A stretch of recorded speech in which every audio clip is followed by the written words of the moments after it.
The first sign something was off. My keycard access to the executive restroom mysteriously vanished the same week Damon ordered $12,000 worth of branded neon signage. Not for clients, for internal vibes. I knew right then this man wasn't just a clown. He was a dangerous one with a corporate credit card and a vision board full of disruption. 9 years. That's how long I'd been the spine of Argon Tech. I'm talking HR, payroll, compliance, lease negotiations, vendor management, even building out our series of pitch deck while my daughter puked into a mixing bowl at my feet during a flu outbreak. No title change, no bonuses, just the classic startup mantra, we're a family. Well, in that case, I was the mom who did everyone's laundry, budgeted the groceries, and still got blamed when the lights went out. I remember signing the very first lease with my own LLC, back when Argon Tech was 4 people and one IKEA table. We couldn't get a direct lease, we had no credit, so I signed it through my holding company. Everyone forgot, including me, until recently. Then came Damon, brought in by the board like some tech world messiah. Hair perfectly styled, teeth like they were blessed by an orthodontist and Jesus himself. Used phrases like realignment and strategic overhaul in meetings that should have been about budget forecasting. One of his first moves? Replacing my Friday ops reports with what he called a culture pulse. That's code for making sure people feel busy while actually getting less done. He didn't say it outright, but his attitude screamed it. I was a relic. Too quiet. Too practical. Not flashy enough for a CEO who thought Slack emojis were a KPI. Soon enough, he started delaying my initiatives, rerouting my direct reports just temporarily, and ghosting every calendar invite with my name on it. Then my email signature changed. No more director of operations, just Barbara. No explanation. No notification, just Barbara. Like I was a barista at the Argon Tech Cafe. I confronted him once, asked if he was intentionally sidelining me, smiled like I'd just asked him for a juice box, and said, "We all have to make room for evolution. If you're still with me, and you've ever had some smug wannabe alpha roll in like a fog machine or middle school dance, do me a favor, tap that like button and subscribe." Seriously, 90% of folks listening forget to subscribe, and this little click tells our team we're not shouting into the void. Helps us keep bringing you real stories like this. Back to Damon. Started holding closed-door meetings about reshaping the leadership narrative. That's code for gutting anyone who actually knew how the company ran. He brought in a chief people officer who wore ironic sneakers and referred to layoffs as talent offboarding ceremonies. I kept my mouth shut and documented everything. He once presented a deck titled The New Argon Tech Ethos and quoted the phrase, "Barbara is legacy. Legacy is liability." It was on slide 7. Didn't cry, I didn't shout. I took a screenshot and saved it to a folder called Damon's Greatest Hits. The team noticed. Quietly, they started apologizing to me in Slack DMs and kitchen whispers. "Sorry about that reorg, Barb. Didn't know they'd reassign your team like that." One engineer left a sticky note on my monitor that said, "Real ones know." I stopped fighting it. On the outside, I smiled in meetings, said thank you when they passed over my proposals, and sat through brainstorming sessions about things I'd solved 6 years ago. I became what they wanted, invisible, but inside, I was wide awake, watching, logging, reviewing every dotted line I'd ever signed in those 9 years. And one night, while going through the old Dropbox folder I'd kept since the beginning, I found something. The lease. Not the current lease, the original one. Back when we had nothing. Back when no one thought we'd make it past 6 months. And on that lease, not Argon Tech, Barbara Green, LLC, signed, filed, never revoked, never restructured. My LLC, my building, and Damon? Damon was too busy color-coding Slack channels to even notice. They called it a leadership refresh. Damon stood at the head of the conference table like he was delivering a sermon, sleeves rolled up just enough to show off his CrossFit scars and a faint tattoo that probably said something like grind. "This isn't about removing anyone," he said, while literally removing me from the calendar invites. "It's about alignment, focus, efficiency." Funny how efficiency always looks like middle-aged women being escorted out with a manila envelope and an HR escort who won't make eye contact.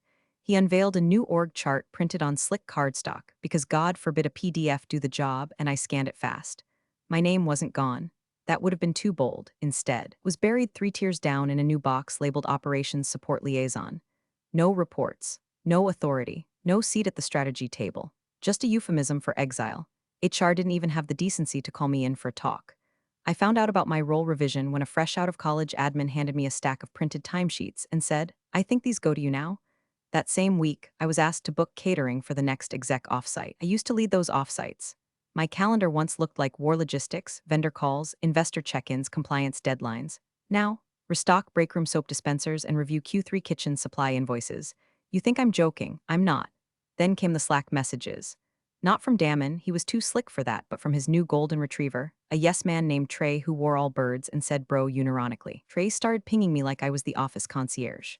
"Hey Barb, any chance we can get better coffee filters? These ones make the pour-overs taste like cardboard. I was at my desk, the one now wedged between the server rack and a stack of unopened monitors when I overheard them. Damon and the new head of product, some guy who used to run a smoothie app. They didn't know I was there. Probably assumed I'd left for the day like the other non-essential staff. She's legacy baggage, Damon said, laughing. I mean, come on, she still uses Outlook. It's like keeping a fax machine around for nostalgia. The other guy chuckled. Out with the old, huh? Damon sipped his cold brew like it was champagne. Exactly. This isn't 2012. We need people who move fast, think fresh, and don't act like every meeting is a war story from the Great Startup Depression. That one hit. Not because it was cruel I could handle, but because it was lazy, unoriginal. He couldn't even be creative with his disrespect. I went to the bathroom, locked the stall, sat down fully clothed and just breathed. I'd taken exactly one sick day in 9 years. I once emailed our payroll system from the emergency room to approve bonuses on time. I stayed up 3 nights straight rebuilding our onboarding funnel after a dev broke it during his ayahuasca retreat.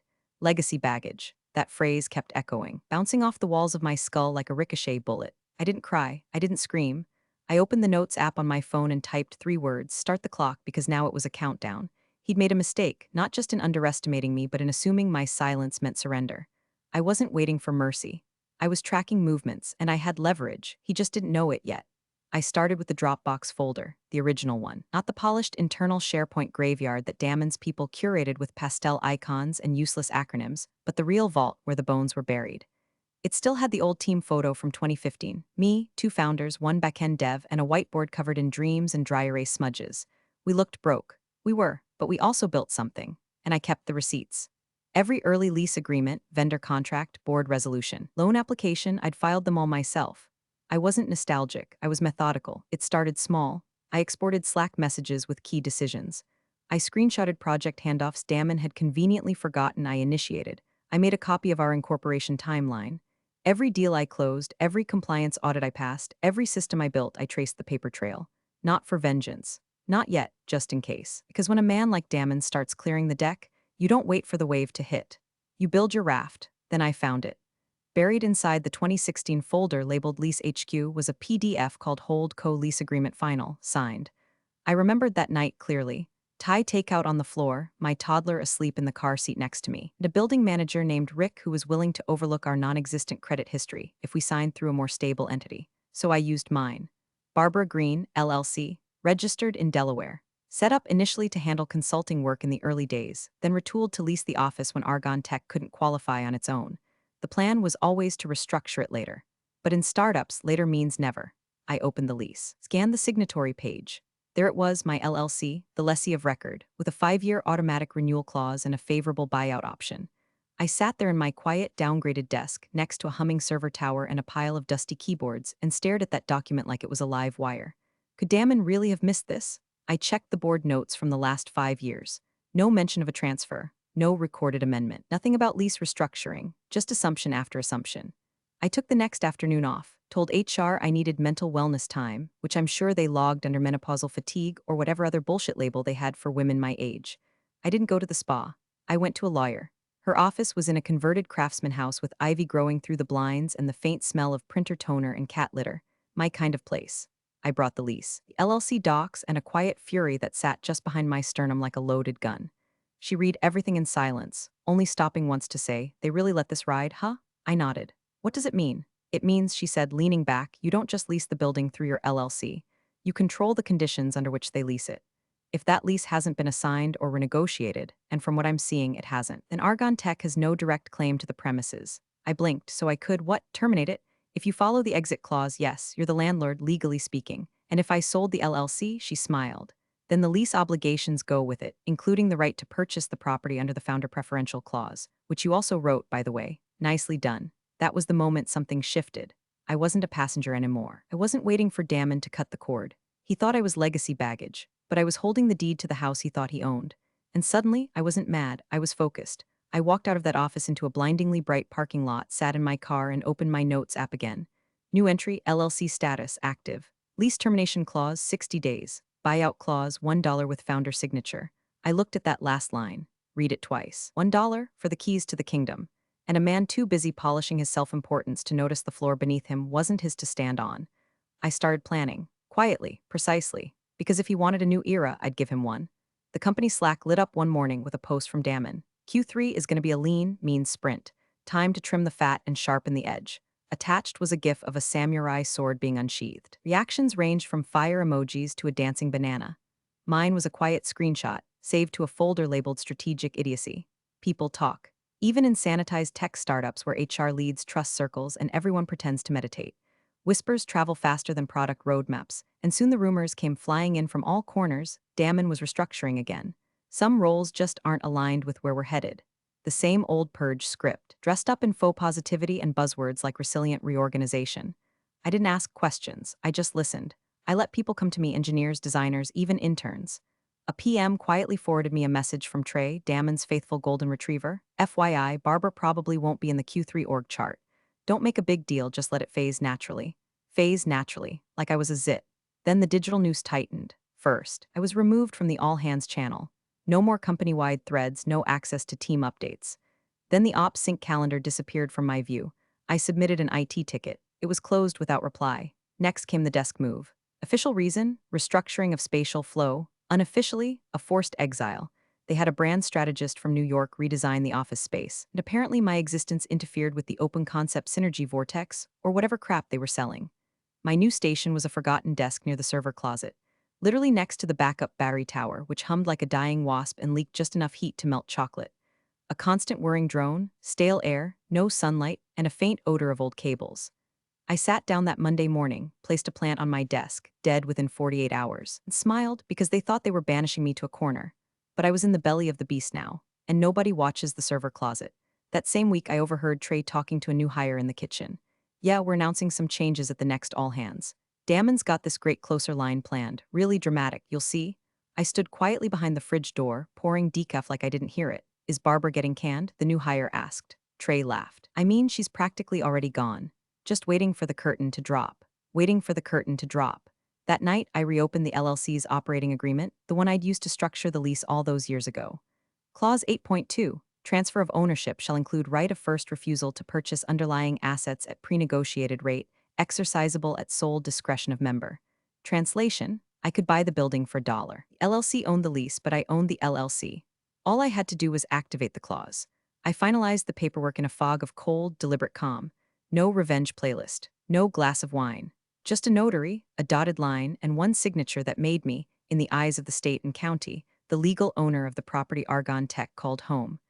I embedded the property acquisition clause directly into the new operating agreement, tucked neatly between two procedural provisions. Clean, legal, absolute. I didn't send a notice, not yet, because the timing had to be perfect. And Damon, he was still too busy crafting his exit reveal moment for the all-hands meeting. He wanted drama. He wanted a mic drop. He was going to get one, just not the kind he rehearsed in front of his mirror. I slid the signed agreement into a locked drawer, checked my calendar, and circled the date of the next company-wide meeting. Then I added a second reminder. Courier delivery, 10:29 a.m., mid-speech. The detonation had a countdown now, and I wasn't just walking away. I was pulling the floorboards out as I went. The final phase started not with fireworks, but with a wire transfer. $1. That's what I sent from my personal account to Barbara Green, LLC, with a memo line that simply read, per clause 8.2 property transfer. There it was. The culmination of 8 years of paperwork, neglect, and Damon's terminal allergy to due diligence. I met with the attorney again, same cat litter-scented office, same coffee that tasted like it had been brewed during the Carter administration. She wore readers now, new since our last visit, and she scanned the updated documents like a woman reading obituaries she'd already predicted. You've got them, she said. No question. We finalized the transfer of property from my LLC to me personally. The sale price was $1, legally binding under the founder preferential clause I'd slipped in back in 2017 when we renegotiated the sublease to expand the server room. Everyone else had been distracted by the coffee machine budget. Signed in blue ink, so did she. Notarized, filed. By noon I had the deed. The building, 4 floors of glass, drywall, and exposed brick where Damon staged his performance art leadership routines, was mine. Next up, the infrastructure. The security vendor was the same one I'd onboarded 5 years ago, small local outfit, still remembered me. I called the owner, a man named Chuck who wore socks with sandals and answered his phone like it might explode.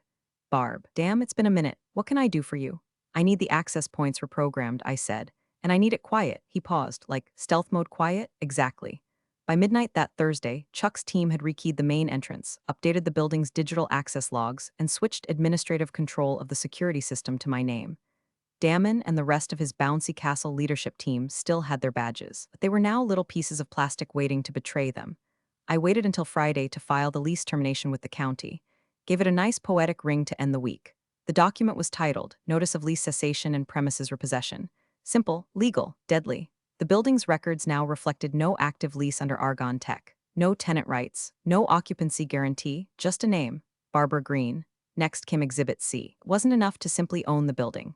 I needed a moment, a scene, something that would slice clean through Damon's PowerPoint delusions and let the truth detonate right in front of everyone. My lawyer drafted it with surgical precision. Exhibit C, Declaration of Possession transfer effective immediately upon physical delivery to any current Argonne Tech stakeholder. Premises shall be considered repossessed by sole property holder, Barbara Green. All lease terms terminated. All occupancy considered revoked. We attached notarized proof of transfer, the deed, the timestamped security changes, and a cover letter addressed to the lead investor. I reviewed it that night while the office slept under LED ceiling lights Damon insisted were mood optimized. Each sentence felt like a scalpel. Tight, exact, no room for misinterpretation. There would be no yelling, no scenes, just a delivery. And then the ground would open beneath them. I put the file in a heavy-duty envelope, sealed it, and placed it in a locked drawer beside my desk in the server closet, my little war bunker.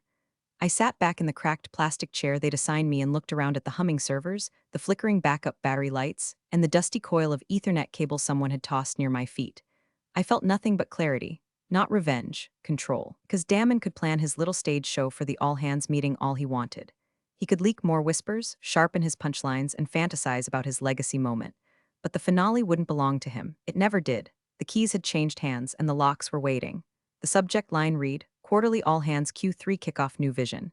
New Era. Bold, all caps. Damon's fingerprints were all over it. Probably spent 2 hours picking the perfect font and emoji combo before he clicked send all. The invite was for 10 o'clock a.m. sharp. In the atrium? Of course it was the atrium. Damon loved the acoustics in there, said it made his voice resonate. My name was buried deep in the CC list. No personal greeting, no acknowledgement, just an open call to the sheep. I clicked yes. No comment, no reaction, just silence. While everyone else buzzed about the meeting. Big announcements, Damon's new roadmap, maybe another reorg. I was on the phone with a courier service named Eddie's Express. I chose them because they guaranteed precision delivery to the minute, and because Eddie himself once told me if it's legal, I'll deliver it. If it's illegal, I'll do it faster. We scheduled drop-off for 10:29 a.m. I didn't pick that number randomly. Damon's speeches always started late because he needed to feel the room. And he'd open with a self-deprecating joke about being the new guy despite having fired half the founding team. By 10:20, he'd be mid-pontification. At 10:29, right as he reached peak ego, the courier would enter, with the envelope containing Exhibit C. But before that, one more thing needed to be done. At 6:42 a.m. that morning, I composed a brief email to Argonne Tech's lead investor, Marion Fuller.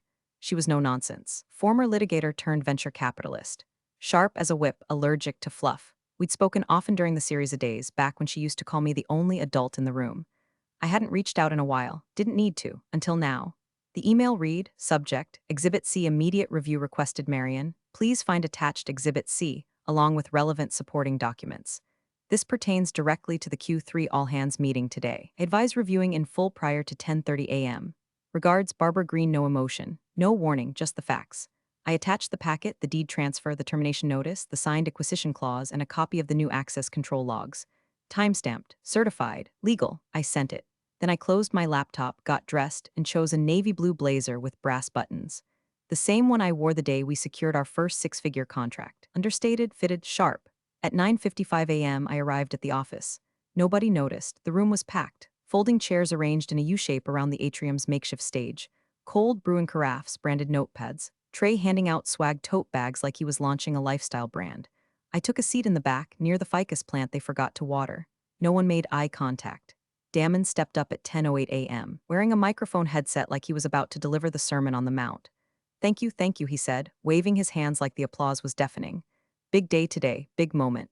He began his usual routine, talking about pivots, vision, synergy. The word evolution came up 4 times, so did disruption, and then, finally, legacy. I folded my hands in my lap, checked my watch. 10:26 a.m., 3 minutes. He transitioned into staff recognition, thanking people who'd leaned into the new culture.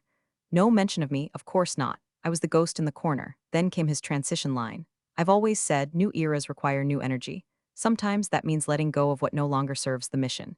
He glanced toward me, a flicker of triumph in his eyes. I didn't blink.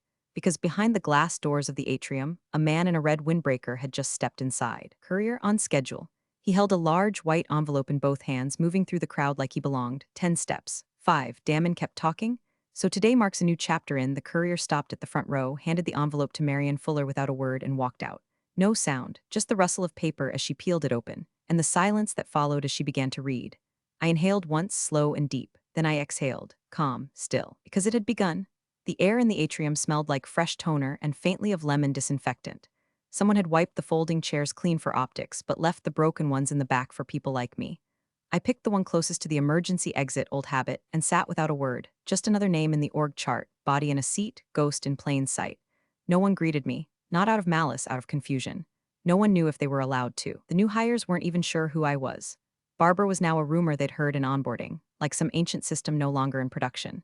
Legacy software with no updates. Damon's voice came over the portable mic, crisp and cocky. He was already in mid-stride when he took the stage, pacing like he was too energized to stay still. He wore one of those slim-fit button-downs that scream, "I did 2 push-ups this morning, and now I'm invincible." "Thanks for joining, everyone," he began, smiling with teeth he probably practiced in the mirror. "Today's a special one, new quarter, new focus, new leadership era." Someone started to clap, it died mid-palm. He continued, "Now I know change can be hard, and not everyone likes where we're headed, but growth demands evolution. And evolution means letting go of what's no longer aligned." A few heads turned in my direction. I didn't move. Then he smiled wider, leaned slightly on the podium like a game show host delivering the punchline. "So with that in mind, Barbara, I think you know what time it is." My name dropped into the room like a cinder block into a kiddie pool. "Pack your desk." A few nervous laughs, scattered, uneasy. Trey, standing off to the side, chuckled too loud, like he wasn't sure if this was the actual moment or just a bit Damon cooked up for show. I didn't respond. I just tilted my head slightly, met Damon's eyes across the sea of tension, and gave the smallest nod a human can physically produce without blinking. A single syllable of movement. That nod was a full sentence in silence. "Go on, finish the show." Damon seemed briefly thrown, not because I resisted, but because I didn't. No anger, no tears, no begging. I just sat there, still, waiting. Around the room, people shifted in their chairs. HR reps leaned toward each other like they'd missed a memo. Junior Dev 2 rows ahead turned and looked at me with that face, half sympathy, half morbid curiosity. The silence stretched. Damon recovered with a smirk. "Anyway," he said, smoothing it over, "let's keep the energy up. I want to talk about the future. About how we're building something extraordinary, something agile, something adaptive." He continued to ramble, but no one was listening anymore. Not really, because the courier had just arrived. And the lead investor had just opened the envelope. And the real show was seconds from starting. And me? I just crossed one leg over the other, folded my hands neatly in my lap, and looked forward, calm as a loaded gun. Damon was mid-rant about velocity, or vision, or vibrancy. Honestly, he used so many alliterative buzzwords I half expected him to break into song. "We're not just pivoting," he declared, hands slicing the air like he was conducting a sermon. "We're evolving. And that means full-spectrum alignment, team, tools, and tempo." I could see the sweat starting to form behind his ears, the spot where his haircut lost control and started to fray. His voice was up an octave. The caffeine, the ego, the moment. Then the door opened. Nobody noticed at first. The atrium was large, the lighting soft. But I saw him, red windbreaker, white envelope, moving like a man with purpose. Eddie's courier, right on schedule. He didn't hesitate, didn't scan the room, just walked the cleanest line I've ever seen straight to the front row. Marian Fuller, lead investor, was checking her phone. She looked up just as he stopped beside her. He said nothing. Handed her the envelope, turned, walked out. Every head turned with him. She held the envelope like it might bite her. Tore the seal, unfolded the papers, and began reading. 2 pages in, her face changed. It didn't melt, it hardened. She stood. No warning, no gesture for the mic. Damon, his voice caught in his throat. Yes, she didn't wait. Possession of premises transferred, she read loud and level. See Exhibit C. You could have heard a pen drop on carpet. A few people looked at me. I didn't move. Damon blinked like someone had just slapped him with a dictionary. What does that mean?" Marian ignored him. She turned to me, eyes sharp as broken glass. "Barbara, is this real?" I met her gaze without flinching. "Yes," I said, calm, measured. "It's already filed. As of this morning, Argon Tech no longer holds a valid lease to this building." Gasps, actual gasps. Someone dropped a thermos. Damon looked around like the room had betrayed him. "What the hell is she talking about?" he barked. "Clause 8.2, I said, still seated. Founder preferential purchase option. Lease held by my LLC. Terminated, property acquired. Deed filed and stamped, effective immediately." Trey from the sidelines opened his mouth, closed it, sat down. HR looked like they wanted to melt into the wall. Marian held up the packet of papers and addressed the room, not Damon. "This is legal," she said, signed, notarized, full supporting documentation. "The locks have already been changed." And just like that, the atmosphere cracked. A project manager in the back whispered, "Holy shit." Someone near the ficus muttered, "She owns the building?" I didn't need to nod, didn't need to stand. The room was doing it for me. Damon took a step forward, chest puffed. "You think this means anything? We'll fight it, you'll lose," Marion snapped. No smile, no patience. And any attempt to do so will result in a breach of fiduciary duty. You let this happen. You didn't even know who held the lease. He looked like he'd been hit in the head with a whiteboard.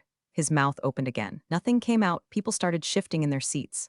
Looking to me, looking away from him. The air was changing, and the balance of power, it had already left the stage. Marion handed the packet to the associate next to her and looked up like a judge about to read a verdict. "This building is no longer available for Argon Tech's operations, effective immediately." Her tone was final. Paperwork didn't care about posturing. Damon stammered, "You can't just. This isn't how business works." "It is when you don't do due diligence," she shot back, cool as polished stone. Across the room, people started murmuring. The ones who'd been there since the garage days, their eyes darted toward me with something that felt like recognition, maybe even guilt. They remembered how I handled everything, how I'd set up the LLC when no one else wanted to deal with it, how I kept things running while they were building slide decks and chasing angel checks. Someone whispered, "Barbara held the lease?" Another replied, "Since 2016, the holding company was hers." The whisper web spread. A few heads turned toward Damon, waiting for response, maybe even an explanation. But he was frozen. Marion wasn't done. She flipped through the packet again, slower now, each turn of the page like a courtroom exhibit. Clause 8.2. She said aloud, the founder preferential clause. "Barbara could have bought the building for $1 at any time." She looked up. "Why didn't you flag this lease structure?" Damon opened his mouth. Nothing. He blinked, exhaled, started to speak, then stopped again. You could feel it, the sharp collective realization that the Emperor had no clothes or leases. I stood slowly. No fanfare, no music swelling. Just the sound of my heels on laminate flooring as I walked to the front. I could feel the heat from the lights overhead, the uncomfortable shift of bodies and chairs, and Damon's eyes boring into me like I'd personally ripped out his Wi-Fi. I turned to face him.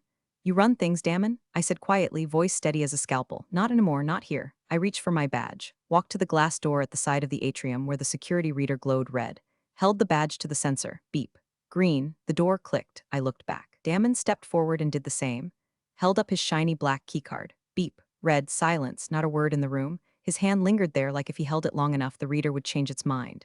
It didn't. He dropped his arm, stepped back, and just like that the illusion shattered. He wasn't the CEO anymore. Not of anything that mattered. Not in this building. Not in front of this team. People stood, some in slow disbelief, some in quiet awe. A few started clapping, unsure whether it was allowed. I didn't need applause. I already had the deed. Big thanks for watching, you sneaky seniors. Subscribe to keep the coffee pot brewing revenge. Your ex-colleagues won't know what hit him.